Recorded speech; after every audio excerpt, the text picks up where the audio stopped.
Welcome to the Free to Soar podcast. My mission is to inspire, empower, and equip heart-centered, mission-driven, kingdom-minded business owners to show up freely and fully as the brilliant, powerful change makers that you are, so that you can lead the business and the life of your dreams. You'll enjoy vulnerable, authentic conversations with me and other heart-centered, mission-driven leaders that will spark your heart and ignite your passion to powerfully transform you, your business, and your life from the inside out.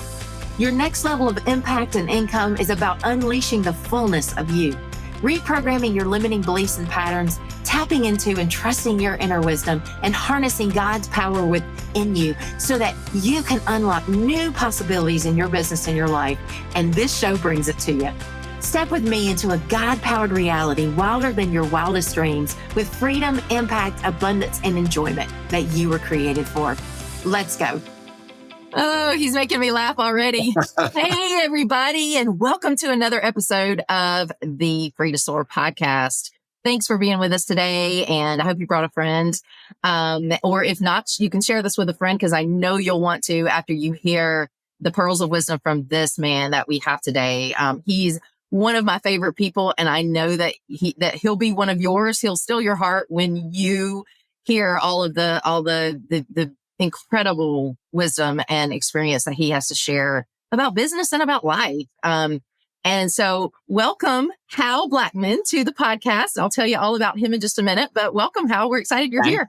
Thank you, Connie. Thrilled to be with you. And you are one of my favorite people too. Oh, well, thank you. Well, we'll hear why you're one of my favorites in just in a few minutes, because your life is just, you've built this incredible, amazing business, incredible life for yourself. This, you're living a purpose-filled life, and it's so beautiful. And I can't wait to have you share all about that. But to introduce you, to tell everybody who you are and what you're doing. Hal is the founder and the CEO and the owner of IST Management Services, and he has more than 35 years of experience in sales and management. His vision is to create a national business process and litigation support company that's focused and passionate about exceeding client expectations and simultaneously reducing their costs, which is something that we all love. IST has operations in over 40 cities throughout the United States, serving both legal and corporate markets. IST has remained the partner of choice for organizational support services, and they're now international, and I'll let him tell you about that too. In addition to his role at IST, Hal is the developer, the owner, and the operator of Hal Eatery, Atlanta's most unique food hall, which I can't wait to hear about. Located on the first floor of IST's international headquarters on Moreland Avenue, the Hal Eatery is home to 11 chef-driven concepts in the beautiful Art Deco bar La Rose. A cum laude graduate of West Virginia University, he holds a Bachelor of Science degree in Business Administration with a specialization in human resources. And Hal lives in Fayetteville, Georgia, right here next to me. And his sons, Joshua and Sean, both graduated from the Naval Academy. Very impressive.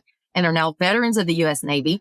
Hal's married to Rosa, who is the founder of one of Atlanta's premier kitchen designer and remodeling companies. And together, Hal and Rosa raise Rosa's 16-year-old son, Maddox. And what an adventure I'm sure that is. So again, welcome, Hal, and can't wait to dive in.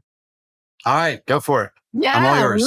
Let's start with, I want to know people's stories. And so, we hear this amazing, bio, this resume of incredible, success. What's your why? What started all of this? How did you know that you wanted to build an international company for, supportive of businesses? I didn't. That was not the mission at all. Matter of fact, I did not want to become an entrepreneur. My mom and dad were entrepreneurs and lived through that mess. Wow. And I didn't want that. So I'm like, yeah, I'm going to go work for Marriott. I'm going to become a corporate guy. And that was I wanted to serve people. I love people. Yeah. I'd become a Christian in college, being raised Jewish. And so I'm a Jewish believer.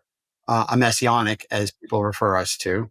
And I just wanted to serve people, want to make people happy. And the hotel business was a great place to do that. Until I got to the hotel business and realized it's 7 days a week, 15 hours a day. I'm like, okay, this is not going to work. At Yeah. that point, I had one baby, then another was on the way. And I'm like, there was no work-life balance. Not that I was a hard worker, but this is just, there's no end to it. Yeah. So I'm like, what do I do? So I called actually an old friend of mine that was a professor at WVU who told me not to go in the hotel business because his parents were in the hotel business. I'm like, what do I do is become a gemologist and open a jewelry store. So like every good Jewish guy from Long Island, I opened a jewelry store in April. I didn't know if you knew that or not. No. Oh my So, gracious. yeah. Wow. So I was a gemologist and opened up the diamond shop. We're still work for Marriott, did it part-time, loaded trucks on the weekend because at Marriott, you didn't make any money. And I needed to save up money for my equipment and I hated debt. So my Mhm. first business was this little diamond business. And finally, after 6 years of part-time, I went full-time into it. I'm like, okay, I'm ready to do this. And I'm sitting in this office that was a beautiful store and realized that I had to wait for customers to come in. And I had no idea about the retail end when you were doing it full time, what that would feel like. And I'm like, I was going crazy and it wasn't that successful. Yeah. And this has been my dream at 28 years old. I've been working this plan for 7 years, part-time loading trucks, putting bricks in my toilet bowl to save a gallon on every flush. We had no money. I had 2 kids and then we had 2 boarders. So by the way, I didn't want to pay for a mortgage. So we rented out 2 rooms in our house to pay for the mortgage. Wow. So at this point, I'm going to New Hope Baptist Church there in Fayetteville. And my dear friend, Ike Reichert, who is my pastor, Uh-huh. we go to church and, at the end of church, you go see the pastor and he looks at me and he knew what I was doing. He goes, and I didn't let him know anything. He goes, how do you know when it ain't going to go? And here this 29-year-old kid starts crying. And I'm like, has Hal puts his arm around me. He goes, another business, another time, another place. You see all these people here? You got more business acumen than anyone. I'm like, all right, come on. I don't know anything. He goes, just trust me. So I wound up selling the diamond business, went back to Marriott for a year, but Wow. still had that entrepreneurial itch now. Yeah. So I'm like, all right, what do I do now? And I'm looking and looking. And then I did a conference. But, it's funny. When I went back to Marriott, I had a different attitude. I appreciated a salary. I was the best manager they've ever had because, all right, this could be my career. This could be it. And it is what it is. Until I did a conference for Xerox.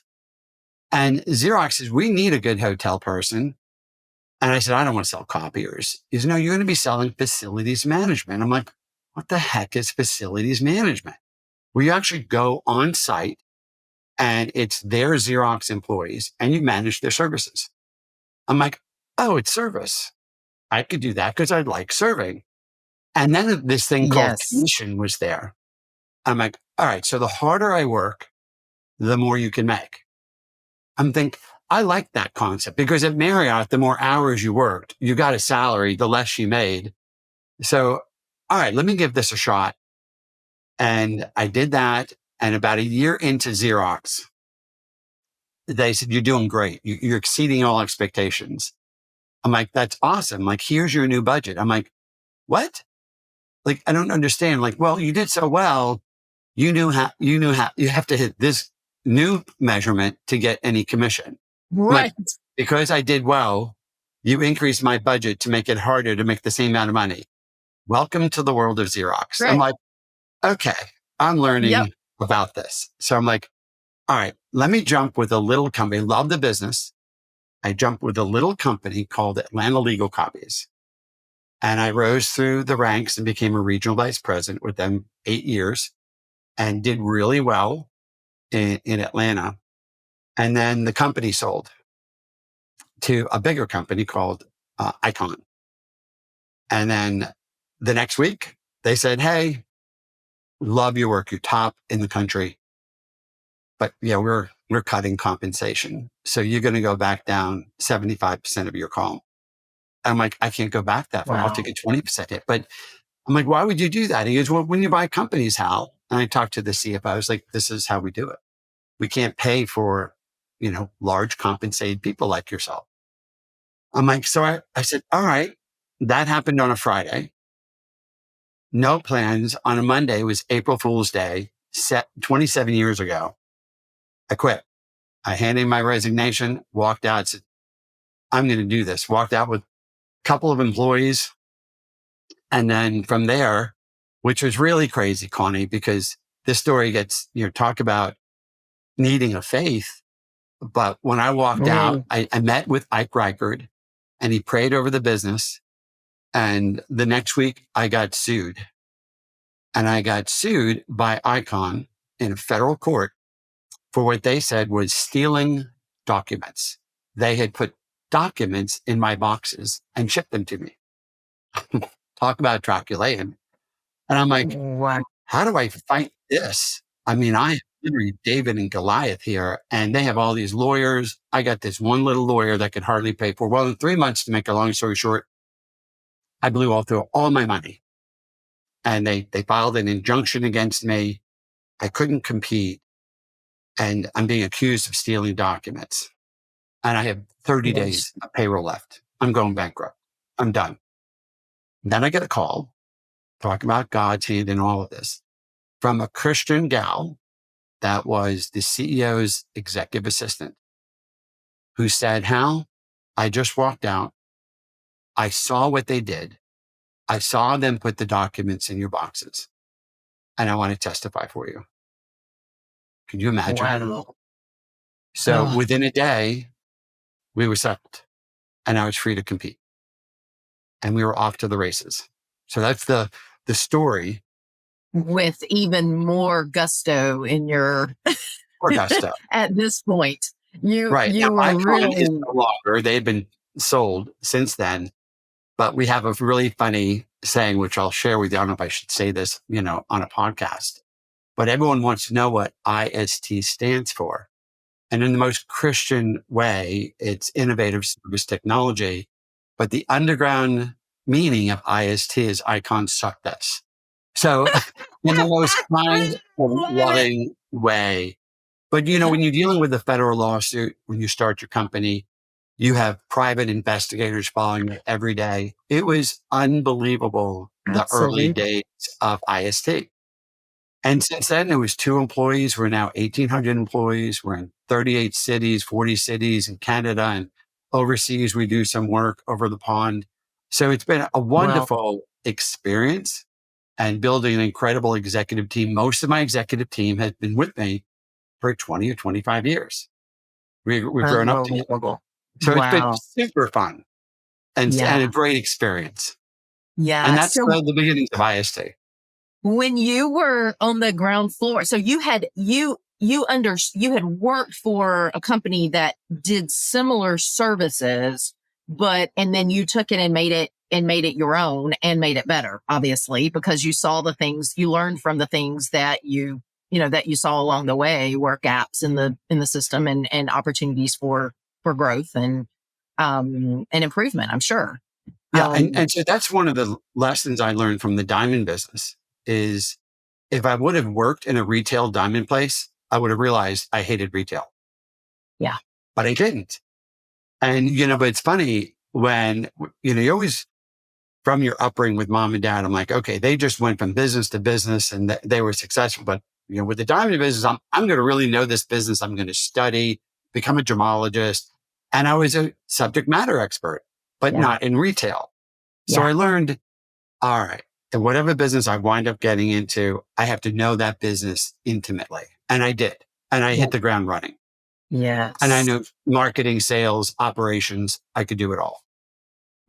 That's beautiful. And it's funny because even from the diamond shop, you learn what a profit and loss statement is. You have to know, are you making money or losing money?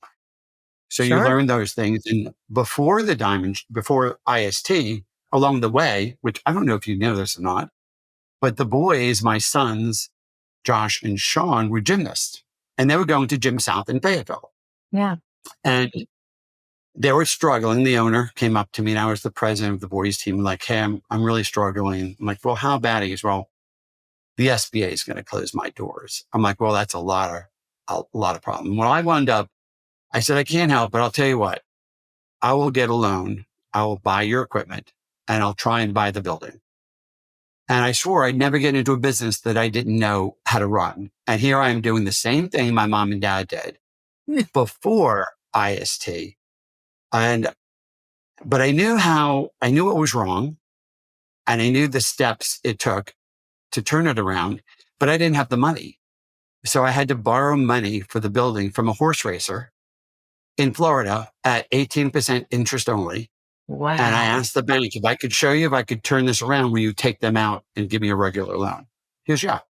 And we did in 6 months. So I understood what was the owner doing wrong. And then we got on a path of profitability, and with employees.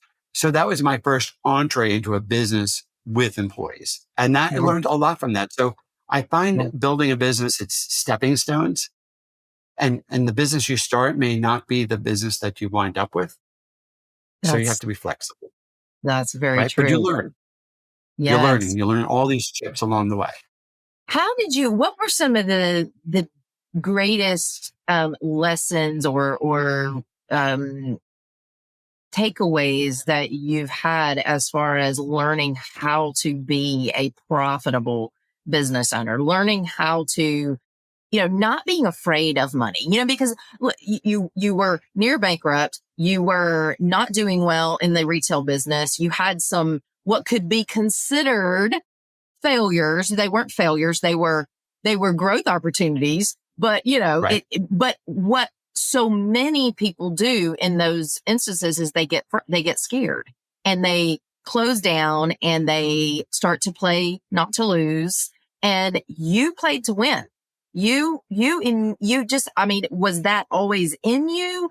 Did you have something driving you that, and, as far as, that allowed you to just, thrive in those hard times? Or what do you attribute that to? And then how did you develop the business acumen to build such a profitable business? I think, one of the early books I read was A Millionaire Next Door. Yeah. It's a great book, and it's very basic. You spend less than you make. Yeah. Now, that's a concept that eludes so many people because people spend more than they make. And you can never start a business when you do that. Yeah. You have to save because that's your nest egg to invest. Right. Right. So, and by working 2 jobs or even 3 jobs, by loading trucks, the diamond business was a net win, even though I wound up closing it, only because I kept my other job and I kept out of debt and I didn't have a mortgage. Now, a lot of people will say, yeah, I'm not putting bricks in my toilet bowl and I'm not having boarders in my house. All right, well, everyone has to make their own decision. Sure. I just knew I didn't want to be in debt. Yeah. And I knew that if you made more than you spent, that's called profit. So what you do personally is what you do professionally. That's If you just carry that right on into business, you cannot spend more than you bring in. That's Your exactly. expenses have to be less than your revenue. Yes. That's profit. And that basic concept is super important. But a lot of people, they don't understand the simple relationship of a P&L, right? Revenue, expense, profit. And you have to be true to yourself. And sometimes they're hard decisions. Yeah. Spend less, not easy. Bring in more revenue. And at the same time, not to be scared goes to, you can never cut your way to profitability. Yeah. It's always top line revenue that you have to focus on as a CEO, as a founder, as an entrepreneur. Watch your expenses because you don't want to get carried away. But if you're not growing top line revenues every year, to me at least, and this is just my vision, good for me. Every small business runs their own way. Matter of fact, 95% of the business that start are under $1 million. But that's what's built America, right? So, here today at $100 million business, that just wasn't my path. And I knew that because I realized from the diamond shop and the gym that I didn't want to operate a small business. I wanted a business that I could scale. Yeah. So after 2 businesses and now being 30 years old, I learned if I'm going to do this, I'm going big. Yeah. And so even from the first month or two, even during litigation, I had 10 employees and I'd make them while we were busy because we had no business because we're in federal court, write SOPs. I'm like, Hal, you're crazy. Why are we going to write standing operating procedures? We don't need it. We just tell each other. I said, you're not writing it for today. You're writing it for when we have 50 employees, 100 employees. And so those basic standard operating procedures helped us duplicate and scale consistently without stubbing our toes. Yes. And that really helped a lot. And I learned a lot from Marriott. So Marriott was very process oriented. They were entrepreneurial oriented, but one Marriott had the same, hotel as the next. A Marriott burger was a Marriott burger. A convention was a convention. You're tailoring it to the local city, but the process is the same. That's And I it. learned all of that by working for a big company first. I would tell anyone, work for a big company first, do all your learning, make all your mistakes with someone else and learn. And you'll be a much better employer if you're a good employee. Right. And that's Yes. what I learned. That's beautiful. And that is priceless knowledge for sure and experience. What about when you got to the place, there's different schools of thought about this.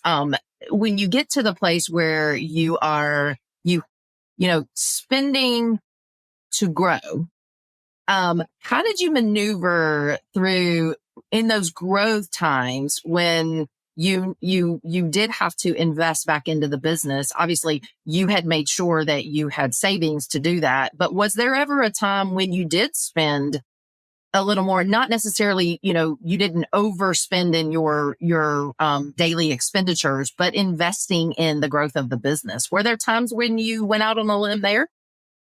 Every single year. So it's living on the edge a little Yeah. bit. It's edgy. It's not for everyone. A lot of people will not have the stomach for it. But if you make a profit, put it back in the company and sometimes then some. So Yeah. live on the least that you can. Yeah. I still live in my home in Fayetteville that I built 27 years ago. It's been paid off for decades. Yeah. But, the home I have now is 3,500 square feet. It's a pretty home. It would probably sell on the market today for 700,000. Now people say, how with $100 million company, you could own one of those McMansions in Buckhead and, 20,000 square feet. I'm like, let me throw up in my mouth. Not that it's bad for someone else. No, It's just not for me.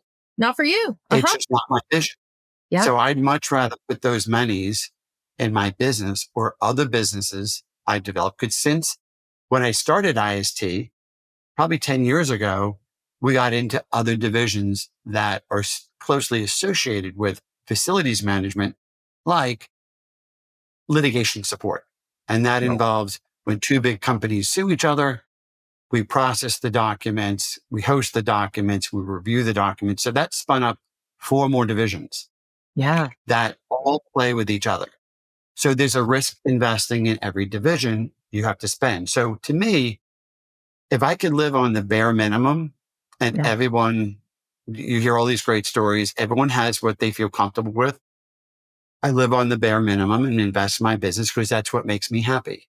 Yes. That it may not make someone else happy. People like, I'd rather buy, 200-foot yacht or buy 3 homes. I'm like, I have 1 home. I buy used cars, usually at an auction. Yeah. And people just shake their head and they don't get it. They don't understand. Yeah. I'm like, not for everyone. Yeah. I mean, if I could make someone happy in my business and serve and make an impact, which is our mission. Yeah. That's what drives me.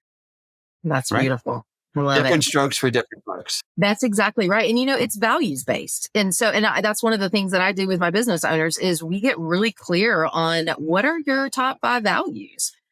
Because if you're not living according to your top 5 values and your business is not built in alignment with your values, then you're going to be misaligned, and there's going to be a lot of frustration there. And so, and then a lot of people aren't clear on what's most important to them. And I don't know if it's freedom for you, or what is it? Is it impact? Like, because I know freedom is a high value for me. And so I am, when there are days where, yes, of course, I'd love to have a new car, but I keep this one I have because it's paid off. I'm like you. Right. I want freedom above anything. Right. And so, Debt is, to me, debt is horrible. It's yeah, horrible. I hate. I don't want anything holding me back from being able to be free.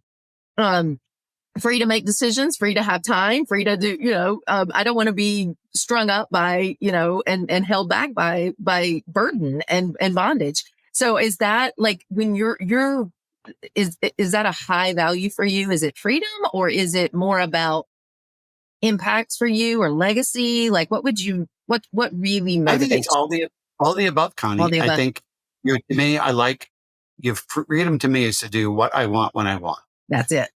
And Yeah. every day I wake up and I choose what I want to do. And typically I have fired myself, Connie, every year for 27 years. I'm like, Yeah. yeah, I'm not doing this anymore. Yeah. That's because I need to focus on this, because this is what's going to drive top line revenue. Yep. Or be more value oriented. So my Right. job will change all the time. And I tell my executives to do the same thing. I'm like, if you're paying an executive $250,000 and they're doing the same spreadsheet for 20 years, like, that's an expensive spreadsheet. That's exactly right. They don't, I need their brains, right? Yes. And coming up with ideas and solutions and other value add for our clients and for our employees. So when the whole team is our change agents, Yes. well, now you have a machine. That's a Absolutely. very dynamic organization. And that's what ISD is. I mean, no one knows what we're going to do, because sometimes we don't know where we're going to go next, and say, Yeah. until someone says, this is a great idea. And we'll put some money behind it and say, yeah, this is great. So we have, facilities management, forensic collections, where we collect data off laptops and servers. We have processing, we have managed review, we have court reporting. So we have all these Wow. divisions working interchangeably with this. Matter of fact, we had, and our clients will tell us a lot, like, hey, why don't you do this? And they're some of our best teachers. We had a client at a law, and it was a paralegal, says, how I use all your software. This is great, but I heard you do court reporting. Why can't I just go on your tab and order a court reporter? That's a great idea. So I call my development team. I'm like, put a little button on there. And it was a great idea. So it's easier for the customer to do business with all of our divisions. Absolutely. Simple things like, you innovate when you are just solving another problem for a customer or a client. It's a beautiful right. thing. And they give That's you right. the greatest ideas, because it's just about listening to what they need solved. I think, some of the small business owners that I work with throughout the years and mentor, the hardest part is sometimes, whether it's a landscaper, a plumber, electrician, any of the trades that are wonderful trades, dry cleaner, is sometimes the business runs them. Yes. And they do the same thing day in and day out. Well, if you do the same thing day in and day out, you're never going to grow. Not Right. that that's wrong. If that is your comfort zone and you like that, that's Right. great. But if you don't like that, if that's not what you want to do, then you have to take a little bit of risk. And the risk is you have to hire someone to take your place, which means it's going to hurt your P&L for a while, or even go red for a while. And then you back off, but then you got to quickly replace that cost with more revenue. That's it. Now, that simple concept is what you have to do over and over and over again. And we do that monthly. And that takes guts. It takes faith. It takes believing in what you're doing. It takes passion. And it takes strategy, for sure. It takes, really being wise with the decisions that you're making. And that, some people know how to do that. Some people have to learn how to do that and improve their business acumen. Some people need guidance in doing that, prayer. And so I want to, one question, and then I want to move to how your faith has impacted you as a leader and impacted the growth of the company in your life. But who are your clients? Well, and I don't mean who like specifically, but obviously you're not going to say that. But who is a like what types of clients do you serve? Yeah. So in the facilities management side of the business, which is our biggest division, where we have my employees on site Yeah. at their premise, managing their imaging centers, mail rooms, copy center, reception, it's that back office. So they could be anything from A to Z. So we have healthcare clients, we have law firms, we have manufacturing, we have retail. So as long as it's a large company, so it fiscally doesn't work unless they have enough employees to justify bringing 4 or 5 employees of mine on Right. in doing those services. And we go from 4 employees to 50 or 60 or 100 employees at any given site. Yeah. So Would it be considered almost like a fractional like you're coming in as the management if they don't want to hire their own, they are bringing your outsourcing. employees as They're fractional really management. outsourcing, but it's insourcing. So Right. they hire a management company to do things that what do they know about what is What? a New Yeah. York Life is one of our clients, for example, Yeah. that their guru is life insurance. That's Yeah. their specialty. They're not That's it. gurus in managing mailrooms, whereas That's right. I've developed technology to sort mail through voice recognition and all of the development tools I use and employees. We're all focused on providing world-class service at the least expensive price possible. Yeah. And so in this very Beautiful. dynamic and competitive world, what I've learned is you got to provide a Cadillac service at a Volkswagen price. That's it. Now that's Yeah. really hard because we are price driven. It is very competitive. So as customers will tell me, we want you to make money, Hal. We just don't want you to make a lot of money. So it's, it's cost plus a lot of times these contracts. You have to scale. Yeah. So that's really important for our world. I mean, because sometimes my net is like plus or minus 1% Yeah. because I'm still in that growth. So that's a very difficult fiscal model with, and we're going to have to get to be a little bit larger before we drop 3, 4, 5 points to the bottom line. Right. Yeah. That makes So sense. it's not for everyone again. But it is fun. Customers love us. Our That's right. employees are fantastic. So it's this whole service model. And we've always believed since opened the company, we have a servant leadership mentality. Yeah. We Mhm. serve. And if you Yes. don't like serving, Yeah. then you shouldn't be in the business, That's right. right? Because if you don't like making people happy, this is not for you. So even in the mailroom reception, there's so many touch points for our clients that you got to wow them with love and kindness. And even when they're having a tough day, Yeah. just do something special. Go buy them a chocolate bar, Yeah. expensive. Do something that's fun, that's extraordinary, that's, if someone says to do something that's not in your, we don't have job descriptions, so not in your everyday tasks, Right. we're happy to do it. So it's only do the task, do it well, but have a happy heart doing it. I love And it. that's what separates us from so many other organizations. No doubt, for sure. And that is the speaking of faith, that's the heart of Jesus. I mean, being a Christian is all about loving and serving others and Right? service others above self. And so you said that you became a Christian when you were in college. Is that what you said at 20? It, At yes. 20? 21. And then how has your faith shaped you, and how do you integrate faith and business now? Yeah. So, everyone needs a mentor. You mentor and then you need mentors. So my mentor company is Chick-fil-A. And I've been fortunate enough to spend some time with those guys. They're an amazing family. So I find by having a strong faith helps me guide in some of the decisions I make. Yeah. So um, don't do anything in private that you don't want people to know. Yeah. So ethics, do things the right way, communicative, transparency, all those things are really, I think, great values Sure. whether they're Judeo-Christian values. But as a believer, we are held. I mean, it's like, back when I was growing up with the, Hebrew national kosher hot dogs, we're held to a higher standard, right? If you remember that commercial. But as a believer, I mean, you're called to do something better. Sure. Otherwise, how is your faith integrated? You're just another provider. So Mm. it makes it that much more personal. And, Yeah. businesses, we've often been told, don't take it personally. I'm like, I think that's rubbish. I mean, Yeah. of course you're going to take it. If you don't take it personal, then you have no heart. And that's exactly Why are you doing? If it's just about the dollar, right. that's, to me, that's just not my mission.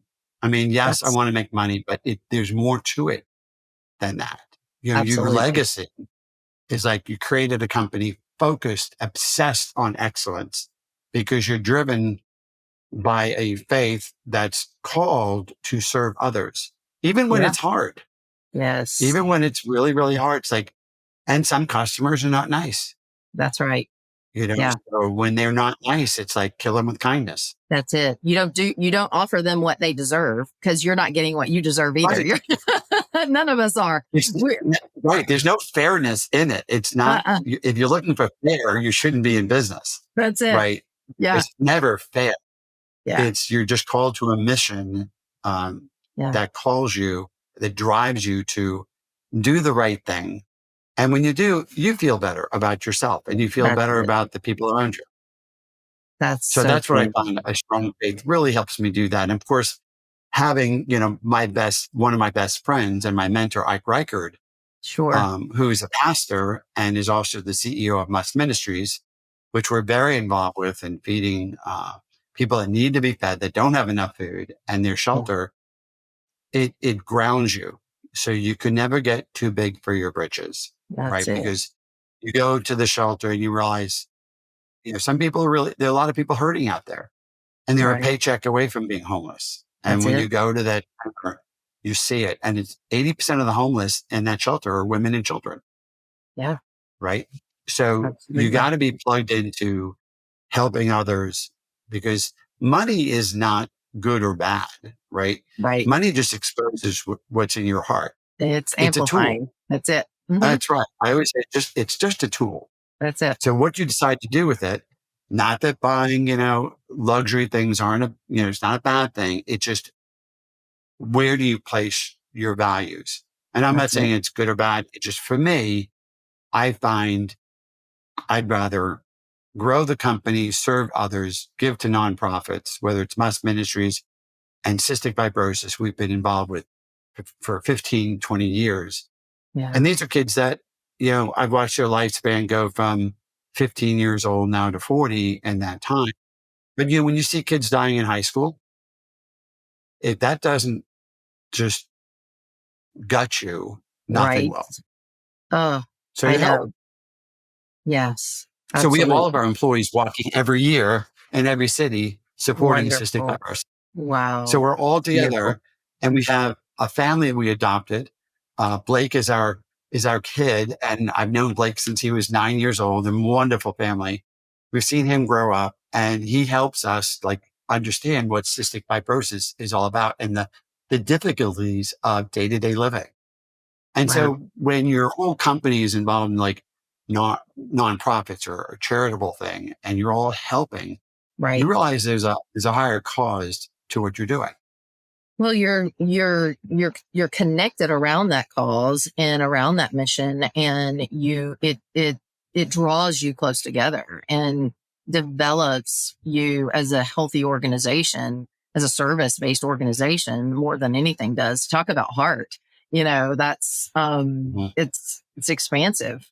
And coming around something that is so much bigger than us, that's how we're made. And if That's right. if we're living that way, we see the fruit of that in our lives and in our relationships and in our finances and in our own joy. So you're right. That's the essence of our design. That's beautiful. And at Yeah. 65 years old, I will tell you, someone said, when are you retiring? I'm like, yeah, there's no retiring. Yeah. You just create, right? Yes. So I hope I rolled out another 27-year plan. Like someone says, you're going to be 93 then. I said, well, I'm not going anywhere. I hope you'll stay for the ride. I love it. Yes. I mean, so Oh, that's what are you going to beautiful. do? Well, and I was going to ask you, and I know we've got to close soon, but what's next for you? And tell us quickly about Halidom and how that's part of your vision, and then what's next. All right. So, talking about doing things by accident. Okay. Yeah, Because sometimes some things are very by design, but the first sure. floor of Halidom, I was going to find a couple of restaurateurs to lease out, but no one wanted to take a chance in East Atlanta on Moreland Avenue. Ah, I couldn't find a restaurant to open up. I couldn't give the space away. I said, you know what? Forget it. I've got 10 years with Merit and food and beverage. I'm going to do it by myself. So we're looking at restaurants and said, we should do a food eatery. And Rosa, my wife, says, if you can do that, go upscale Miami. So we hired a consultant, a designer, and we worked together to build the designer said, you'll win top 10 award in the country for your design. It's beautiful.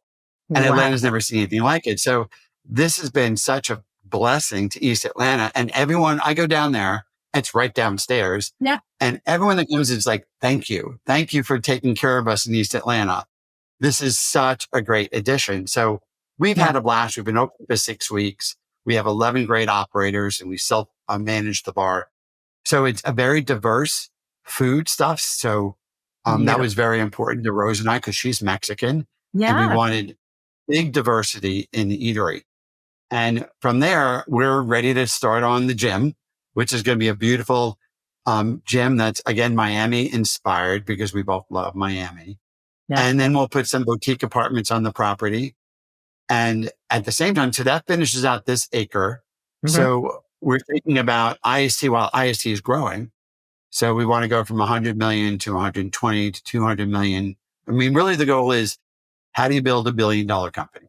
Yeah. So that's what we're laying the foundation is because if anyone's built a company, it's actually easier going from 100 million to $1 billion than your first 100 million. Then 100 million. Oh, absolutely. Oh my gosh. Yes. Because here we have culture, process, technology, tech stack.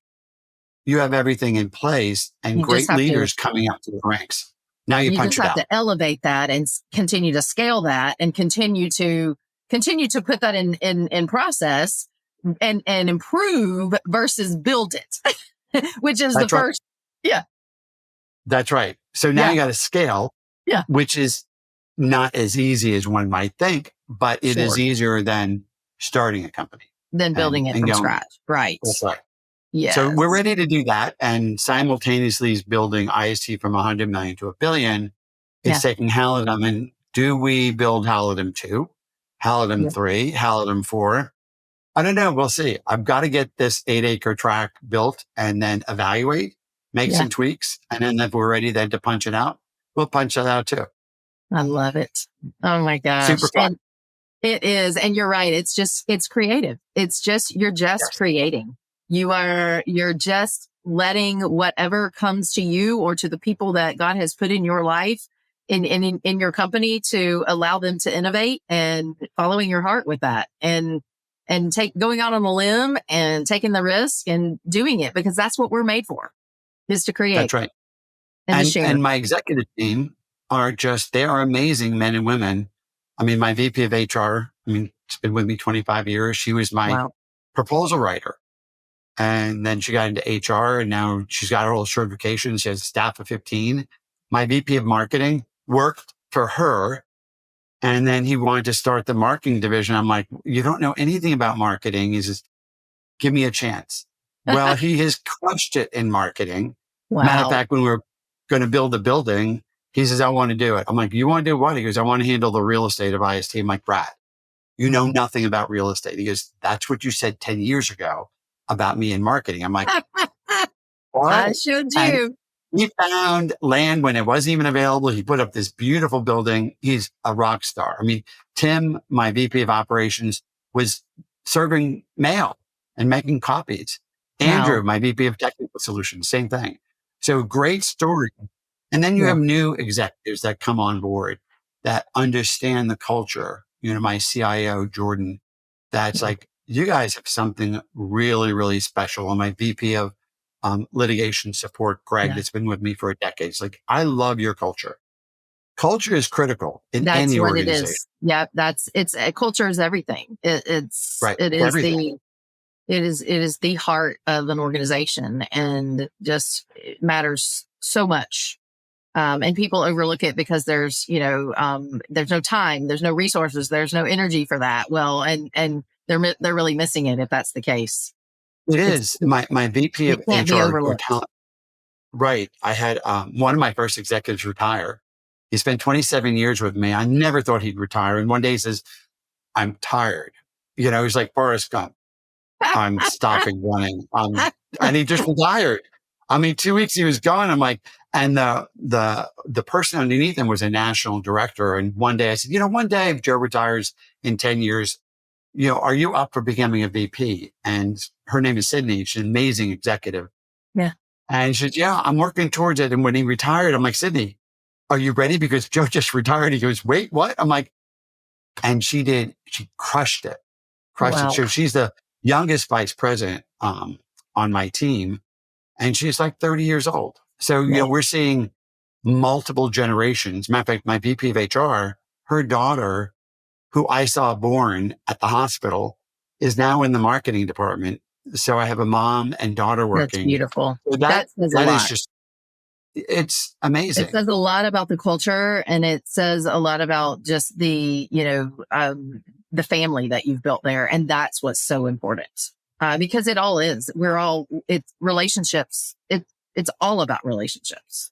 Right. It's always about The relationships. sales, the service, the business development, all of it is it's relationships. The management of There it. It's so beautiful. There was a I love Christian that. speaker once to finish up with saying, Yeah. I learned this when I was in college. He said, rules without relationships lead to rebellion. That's Isn't that exactly really right. wise? Right. That's You one have of to have my, the emotional bank deposits.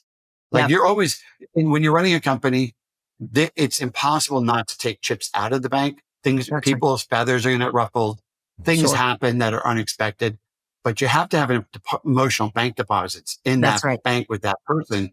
Otherwise they leave. If Right. you're making deposits regularly, you can withstand the big withdrawals. That's for sure. That's right. No doubt. That's right. That's beautiful. Oh, thank you so much. I know we've got Not to much to go. talk about, Brian. Is there anything else that you want to share before we go? I will make sure that that people know how to contact you in the show notes. But is there anything you want to leave us with? Or I just want to encourage all of you small business owners. I know it's hard. I've been through it. I had 2 employees. To me, I will tell you, at least from my perspective, it is easier to manage 1,800 employees than it is 5. So if you've already got one site, I would encourage you try site number 2. Yeah. Now it takes guts. It takes a little bit of risk, Yeah. but you will have more fun punching out something and scaling than you are just managing one site. Yeah. So I love that. and now that's not without, you'll train someone and they leave. That's going to That's it. happen. Absolutely. It's always going to happen. So try again. So that would be my word of wisdom to any small business operator out there, is to try to scale and punch your process out. I love it. But the process has got to be built, and we've got to take the Gotta be time to built. build that process to. Don't wing it. That's right. That's There's right. no winging. It's a You whole cannot lot wing it. harder that way. Whole lot harder that way, for sure. Right. Well, thank you Connie, for your so time. much. Have a great rest of your day, and we really appreciate you. And you guys, wherever you are in your day, we hope that that this just sparked you and ignited you and encouraged you. And we will see you right back here on the next episode of Free to Soar Podcast. Share this with a friend, and we'll see you soon. Thanks for joining me today on the Free to Soar podcast, where we empower and equip you to lead the business and the life of your dreams with freedom, impact, enjoyment, and abundance. I look forward to our next episode together, and I invite you to subscribe to be notified of new episodes as they are released. Please share this or your favorite episode with a friend or a loved one, and I'd love it if you'd leave a review on iTunes and Spotify.